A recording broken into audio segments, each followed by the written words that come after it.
जय हिंद साथियों। स्वागत है आप सभी का द कॉन्सेप्ट क्लासेज के इस यूट्यूब चैनल पे। आज हम लोग इंटरनेट पे जो 5 मार्क्स का जो क्वेश्चन जो जारी किया गया है मॉडल सेट, उसका हम लोग डिस्कशन करने वाले हैं। और साथ में ही जो इम्पोर्टेंट 5 मार्क्स का जो क्वेश्चन जो बनता है उसका भी हम लोग आज गेस करेंगे। तो चलिए, मेरा नाम है रजनीश सर और मैं the concept of science classes का डायरेक्टर हूँ। तो चलिए शुरू करते हैं। हमारा पहला क्वेश्चन है कि राउल्ट का नियम क्या है। राउल्ट का नियम क्या है, और इसी में एक क्वेश्चन पूछा हुआ है कि वाष्प दाब के अपेक्षिक अवनमन से किसी विलेय के आणविक द्रव्यमान के निर्धारण के लिए व्यंजक ज्ञात करें। मतलब कि हमसे बोल रहा है आणविक द्रव्यमान निकालने का फॉर्मूला बताने के लिए। तो चलिए एक एक करके हम क्वेश्चन का सॉल्यूशन करते हैं। हमारा पहला क्या था कि राउल्ट का नियम क्या है। तो राउल्ट का नियम क्या होता है कि राउल्ट के अनुसार प्रत्येक घुलनशील अवयव का आंशिक वाष्प दाब प्रत्येक अवयव के शुद्ध वाष्प दाब एवं विलयन में मोल अंश के गुणनफल के बराबर होता है। जैसे कि मान लीजिए यहाँ ए विलयन कोई है, तो इसका अगर मान लीजिए हमको निकालना है वाष्प दाब, तो क्या करेंगे, इसी के शुद्ध से इसी के मोल अंश में आपस से में गुना कर देंगे, तो हमारा इसका क्या निकल जाएगा, वाष्प दाब निकल जाएगा। यहाँ एक बी है, तो इसी के शुद्ध से शुद्ध को हम लोग पी नॉट लिखते हैं, और सिंपल है तो पी है तो मतलब वाष्प दाब। तो इसी जिसका निकालना है उसी के शुद्ध से उसी के मोल अंश से हम गुना आपस में कर देते हैं, तो हमारा वाष्प दाब निकल जाता है। तो यहाँ पी बी बराबर क्या हो गया, P naught B into X B. अगर दोनों को अगर हम मिक्स कर दे, एक मान लेते हैं विलेय और एक विलायक है, ऐसे हम लोग यहाँ पे ए को मान के चलेंगे विलेय और बी को मान के चलेंगे विलायक। तो दोनों को अगर हम आपस में मिक्स कर दे तो हमें एक बिलियन ए बी मिल जाएगा। और इसका अगर हम वाष्प दाब अगर निकालना चाहे तो कैसे निकलेगा, पी एस बराबर P A plus P B.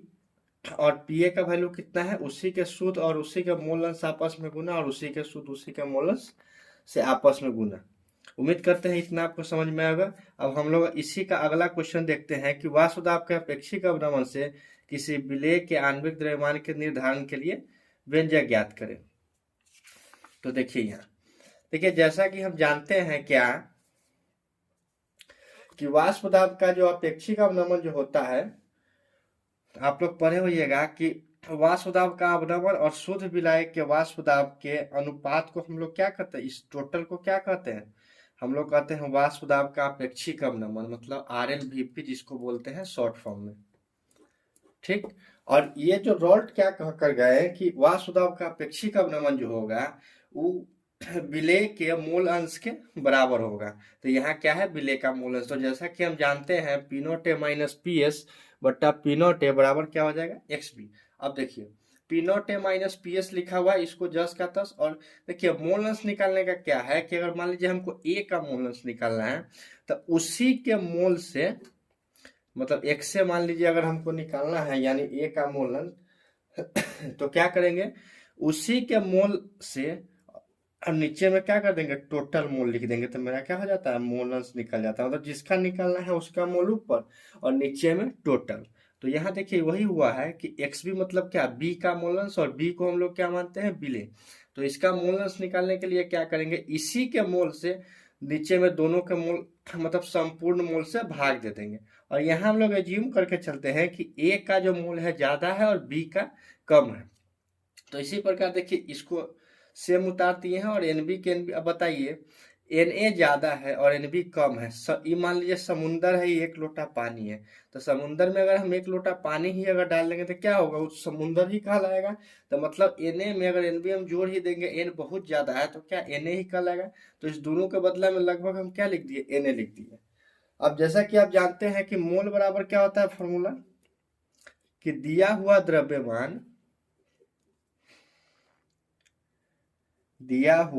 द्रव्यमान और बट्टा में उसका जो आणविक द्रव्यमान होता है सो यानी गम। दिया हुआ द्रव्यमान को हम लोग लिखते हैं W और आणविक को लिखते हैं M। तो यहाँ क्या हो जाएगा, B के लिए है तो B का दिया हुआ द्रव्यमान है बट्टा B का गम, A के लिए है तो A का द्रव्यमान बट्टा A का गम। चलिए इसको फिर जस का तस लिख दिए, और फिर क्या किए हैं, इसको उलट दिए हैं, WB बट्टा एम बी गुने एम ए बट्टा डब्ल्यू ए।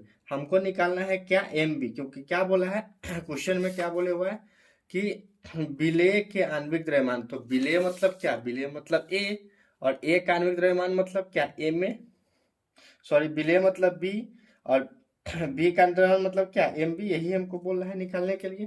तो यहाँ से क्या किए, इस एम बी को इधर ले गए और बाकी सबको इसको इधर ले, तो पी नोट इधर जाएगा, तो पहले से क्या है डब्ल्यू बी गुने एम ए और गुने क्या पी नोट ए, और नीचे क्या हो जाएगा पी नोट ए माइनस पी एस इंटू में क्या डब्ल्यू। यही मेरा रिजल्ट निकल करके आ गया, जो क्या है वाष्प दाब के अपेक्षिक अवनमन के लिए विलेय का आणविक द्रव्यमान है। उम्मीद करते हैं कितना आपको समझ में आ रहा होगा। चलिए नेक्स्ट हमारा है, अच्छा आप लोग चाहते हैं कि नया नया कंटेंट पढ़ना, तो इस चैनल को सब्सक्राइब कर लीजिए, और मेरा नाम है रजनीश सर। चलिए अगला क्वेश्चन हम लोग देखते हैं। हमारा नेक्स्ट क्वेश्चन है कि अभिक्रिया की अनुकता, जिसको मॉलिक्यूलरिटी बोलते हैं, आणविकता भी इसको बोला जाता है, या अनुसंख्यता भी इसको बोला जाता है। तो अभिक्रिया की अनुकता एवं अभिक्रिया की कोटि में अंतर बतावे। और इसी में एक और क्वेश्चन है कि लायोफिलिक सोल एवं लायोफोबिक सोल में विभेद करे, यानी अंतर बतावे। तो पहले हम एक एक क्वेश्चन करके चलते हैं। तो अनुसंख्यता यानी अनुकता को क्या लिखते हैं, मॉलिक्यूलरिटी, और अभिक्रिया की कोटि को रेट ऑफ रिएक्शन यानी अभिक्रिया की कोटि। चलिए अनुकता का क्या हो जाता है कि एकल चरण में भाग लेने वाले अभिक्रियाशील कारक को क्या कहते हैं, अनुसंख्यता या अनुकता कहते हैं। और अभिक्रिया की कोटि क्या होता है, दर नियम में अभिकारक के सांता के घातों के योग को क्या कहते हैं, अभिक्रिया की कोटि कहते हैं। यह क्रियाविधि से प्राप्त होता है या दर नियम से प्राप्त होता है, यह सैद्धांतिक होता है या प्रायोगिक होता है। इसका मान शून्य नहीं हो सकता है, लेकिन इसका मान शून्य हो सकता है। इसका मान नेगेटिव नहीं हो सकता है, इसका मान नेगेटिव हो सकता है। इसको आप जरूर से जरूर इसको अपने कॉपी में नोट करें, क्योंकि बहुत मोस्ट वीवीआई क्वेश्चन ये सब है। दूसरा हमारा था कि लायोफिलिक सोल एवं लायोफोबिक सोल में विभेद करें। तो देखिए लायोफिलिक सोल, इसको द्रव रागी सोल भी कहा जाता है, इसको द्रव विरोधी सोल भी कहा जाता है। चलिए देखिए फिलिक मतलब होता है कि इसको लव है, किससे किससे लव होगा, तो ये देखते हैं अंतर, यह स्थिर है और ये क्या होता है, अस्थिर होता है। लायोफिलिक सोल स्थिर होता है और लायोफोबिक सोल अस्थिर होता है। नेक्स्ट हमारा है कि यह उत्क्रमणीय होता है यानी रिवर्सिबल होता है, और ये अनरिवर्सिबल होता है, मतलब अनुत्क्रमणीय होता है। यह घुलनशील होता है, यह अघुलनशील होता है, यह प्रकृति में कार्बनिक होता है, यह प्रकृति में अकार्बनिक होता है। उम्मीद करते हैं कितना आपको समझ में आ गया होगा। हम अगले क्वेश्चन की तरफ पढ़ते हैं।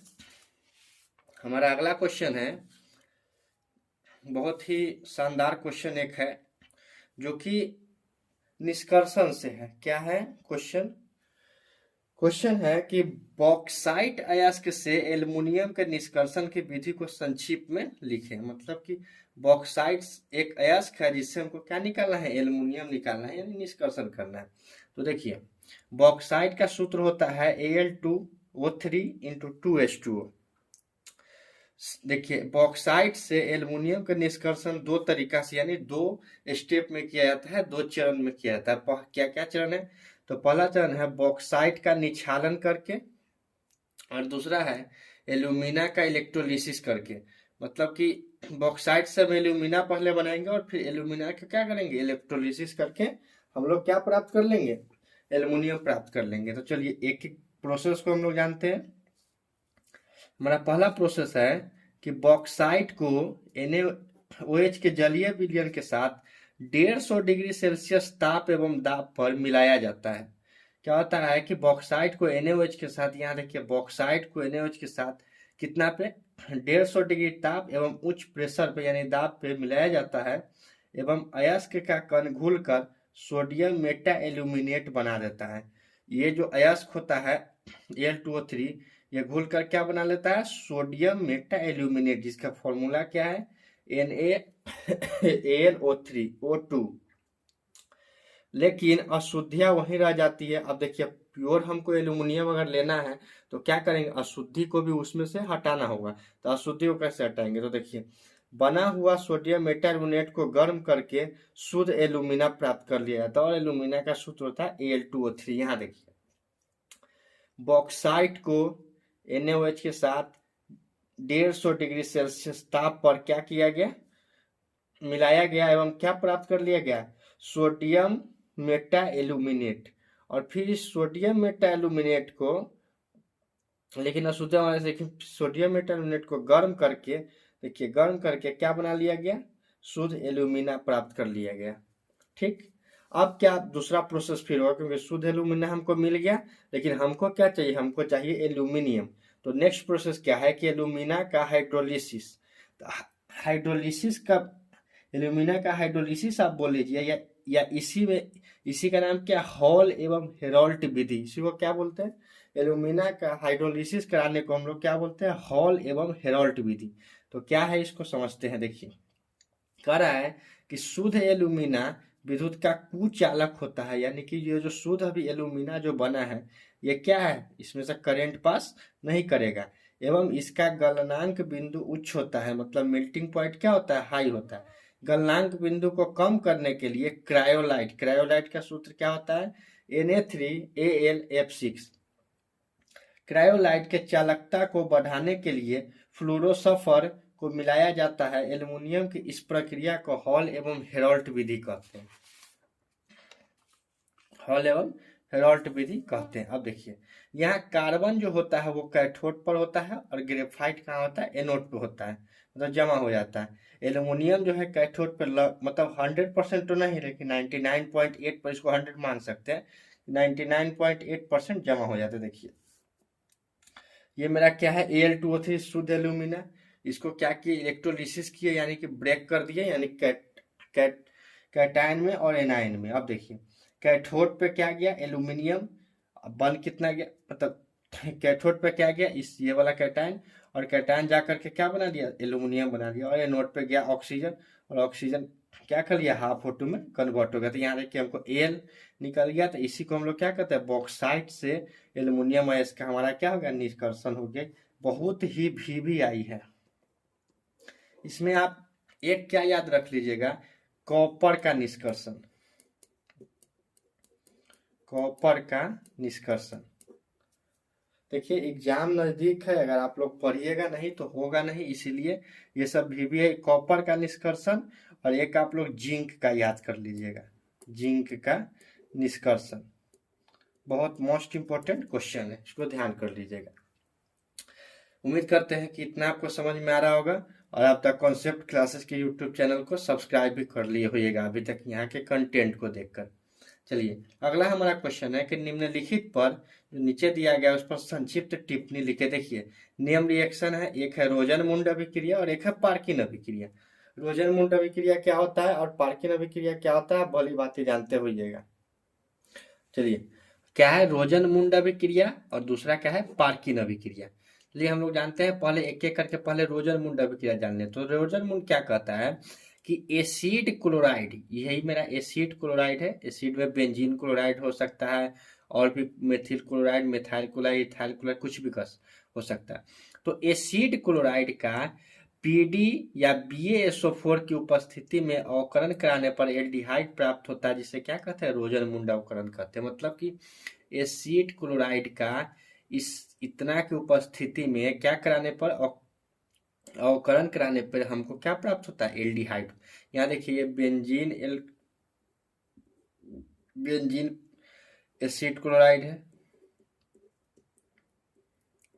एसिड क्लोराइड, और इसके उपस्थिति में अवकरण कराने पर क्या प्राप्त हुआ, बेंजल्डिहाइड हमको प्राप्त हो गया। अगला हमारा क्या है, पार्किन अभिक्रिया। पार्किन अभिक्रिया क्या बोलता है कि जब बेंजल्डिहाइड को, बेंजल्डिहाइड यही है, बेंजीन में डिहाइड जुड़ जाता है तो हम लोग उसको क्या बोलते हैं, बेंजल्डिहाइड के नाम दे देते हैं। कह रहा है जब बेंजल्डिहाइड को एसिटिक एनहाइड्राइड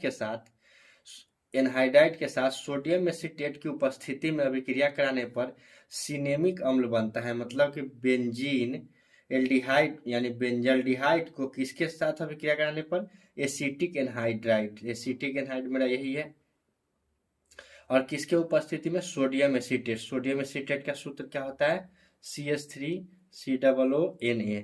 सोडियम एसीटेट की उपस्थिति में अभिक्रिया कराने पर क्या हमको प्राप्त होता है, तो हमें बनता है सिनेमिक अम्ल। और सिनेमिक अम्ल आप लोग जानते होइएगा क्या है इसका, बेंजीन के साथ CH double bond CH COOH और प्लस में क्या CH3 COOH। तो उम्मीद करते हैं इसमें आप एक दो और याद कर लीजिएगा जैसे आपका मन हो। क्या, तो एक आप याद कर लीजिएगा क्या, ऊर्जा अभिक्रिया,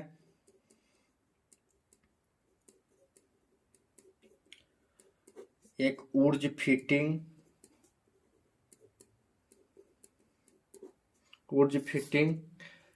उसके बाद आप याद कर लीजिएगा कार्बी एसिलीकरण।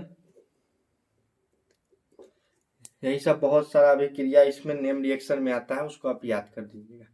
चलिए नेक्स्ट हमारा है अगला,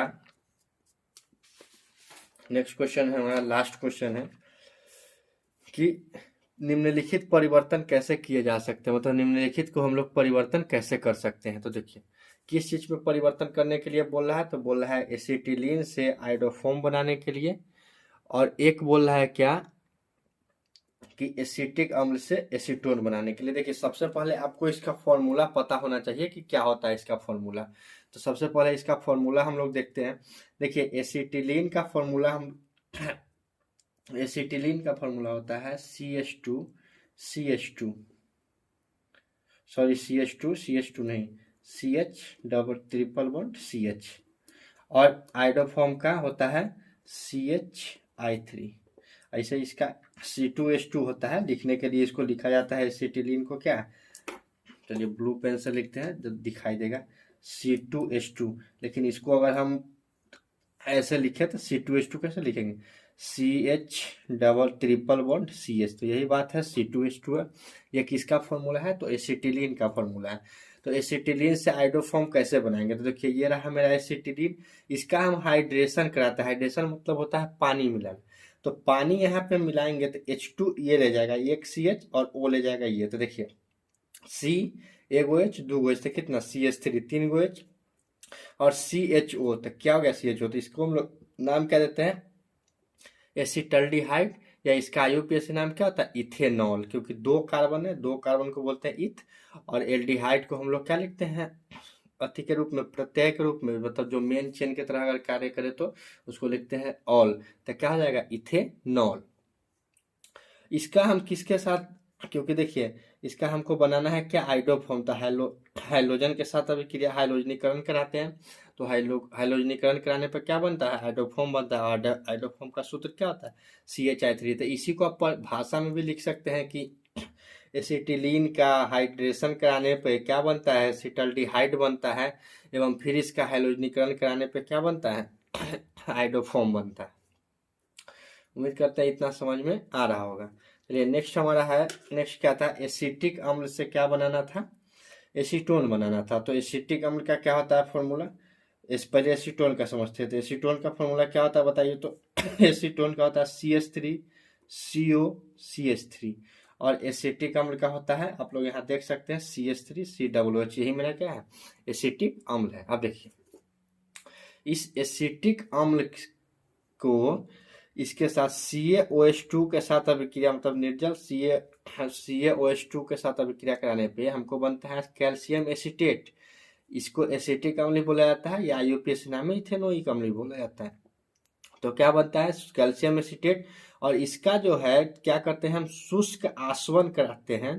तो उसके फलस्वरूप क्या मिल जाता है, हमें एसीटोन मिल जाता है। और एसीटोन का IUPAC नाम आप लोग जानते हो प्रोपेनॉन होता है, क्योंकि यहाँ 3 कार्बन है, 1 2 3, तो 3 को हम लोग बोलते हैं प्रोपेनॉन। तो यहाँ देखिए क्या हो गया, एसिटिक अम्ल से क्या बन गया, एसीटोन बन गया। आप चाहे तो इसको भाषा में भी लिख सकते हैं कि एसिटिक अम्ल की अभिक्रिया CaOH2 के साथ कराने पे कैल्शियम एसिटेट बनता है। सॉरी यहाँ गलती लिखती है, CA होगा, कैल्शियम एसिटेट बनता है, और फिर इसका शुष्क आसवन कराने से क्या होता है, एसीटोन बन जाता है। तो यही मेरा क्या होता है, इस टाइप का रिएक्शन जो है 5 नंबर में हमेशा आते रहता है। तो आप एक दो जो है देख लीजिएगा जो इम्पोर्टेंट हो। नेक्स्ट वीडियो किस टॉपिक पर बनाए हम चाहते हैं, आप लोग कमेंट बॉक्स में जरूर बताएं कि नेक्स्ट वीडियो आप लोग को किस टॉपिक पे चाहिए। और जिस भी टॉपिक पे चाहिए प्लीज इस पे एक कमेंट कर दीजिएगा, जिससे हमको आइडिया लग जाए कि हाँ इस टॉपिक पे वीडियो बनाना चाहिए। चलिए इसी के साथ हम अपने वीडियो को समाप्ति करते हैं और उम्मीद करते हैं कि आप इस चैनल को सब्सक्राइब कर दीजिएगा, लाइक भी कर दीजिएगा और शेयर भी कर दीजिएगा।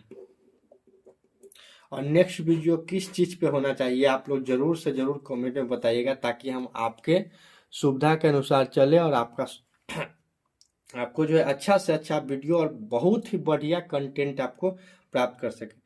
तो आप लोग द कॉन्सेप्ट क्लासेस के यूट्यूब चैनल को सब्सक्राइब कर लीजिए, क्लासेस की यूट्यूब चैनल को सब्सक्राइब कर लीजिए। मिलते हैं नेक्स्ट वीडियो में। तब तक के लिए शुभ।